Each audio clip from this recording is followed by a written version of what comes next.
അസ്സലാമു അലൈക്കും. ഞാനിന്നിവിടെ നിങ്ങൾക്ക് കാണിച്ചു തരാൻ പോകുന്നത് എന്താണെന്ന് ചോദിച്ചാൽ പുട്ട് അമ്മക്ക് ചോറ്റേരിയിട്ട് എങ്ങനെ ഉണ്ടാക്കാം എന്നുള്ളതാണ്.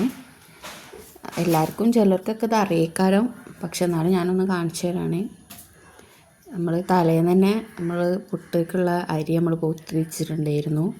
പിറ്റന്നാൾ രാവിലെ ആയപ്പോൾ ഞാൻ അത് മിക്സിയിലേക്കിട്ട് ഒന്ന് അരച്ചെടുക്കണം കേട്ടോ. വെള്ളം നല്ല പോയിട്ടാണ് അരച്ചെടുക്കണത്. ഇപ്പോൾ തരി പോലെ എനിക്ക് കിട്ടിയിട്ടുണ്ട്. പുട്ടിൻ്റെ അതേ നമുക്ക് ആ ഒരു കൺസിസ്റ്റൻസിൽ കിട്ടണം. എന്നിട്ട് ഞാനിതാ ചെമ്പട്ടിലേക്ക് കൊട്ടി തേങ്ങ ഞാൻ ചിരണ്ടി വെച്ചിട്ടുണ്ട്. ഇനി നമുക്ക് നല്ലോണം ഒന്ന് മിക്സ് ചെയ്ത് കൊടുക്കുക. കൈയിട്ടൊക്കെ ഒന്ന് കട്ടൊക്കെ ഉണ്ടെങ്കിലൊന്ന് പോകാൻ വേണ്ടിയിട്ട് നല്ല അങ്ങോട്ട് മിക്സ് ചെയ്യുക.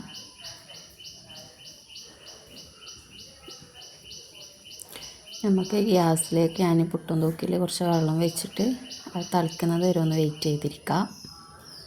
എന്നിട്ട് ആ പുട്ടും തൂക്കിലേക്ക് അത് നമുക്ക് കുറച്ച് തേങ്ങ ആയിട്ടും പൊടിയായിട്ടും ഇങ്ങനെ ഇട്ട് കൊടുക്കാം.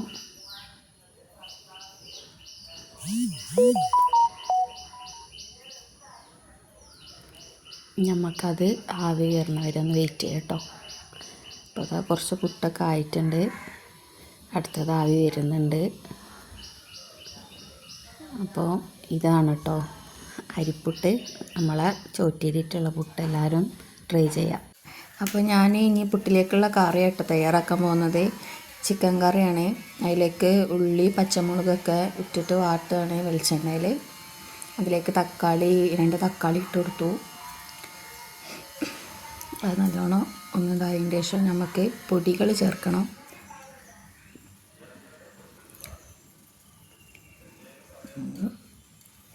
നല്ലോണം നമ്മളൊന്ന് മിക്സ് ചെയ്ത് കൊടുക്കുക. നമുക്ക് അതിലേക്ക് പൊടികളൊക്കെ ചേർക്കാം. 1 ടീസ്പൂൺ മഞ്ഞൾപ്പൊടി ചേർത്തു. അടുത്തത് 1 ടീസ്പൂൺ മുളകും പൊടി ചേർക്കാം. പിന്നെ 1/2 ടീസ്പൂൺ ചിക്കൻ മസാല ആണ്. ഇനി 1 ടീസ്പൂൺ മല്ലിപ്പൊടി,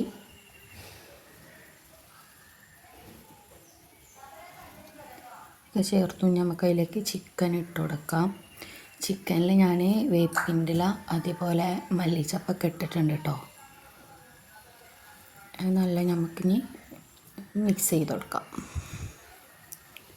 ചിക്കനും മല്ലിച്ചപ്പും ഒക്കെ പാടാ മസാലയിലൊന്ന് മിക്സ് ചെയ്ത് കൊടുത്തിട്ട് കുറച്ച് വെള്ളം ഒഴിച്ച് കൊടുക്കാം. ഇത് ഞാൻ കായം കുട്ടിച്ച ചിക്കനാണ്. വേറെ വെള്ളം ഒഴിച്ചു. അതിന് പാകത്തിന് ഉപ്പ് ഞാൻ ആദ്യം ഇട്ടിട്ടുണ്ട്. അത് വീഡിയോയിൽ കാണിക്കുന്നില്ല. ഉപ്പിടാൻ മറക്കരുത് കേട്ടോ. അപ്പോൾ എല്ലാവരും ഷെയർ ചെയ്യുക, സബ്സ്ക്രൈബ് ചെയ്യുക, ലൈക്ക് ചെയ്യുക. അപ്പോൾ ശരി.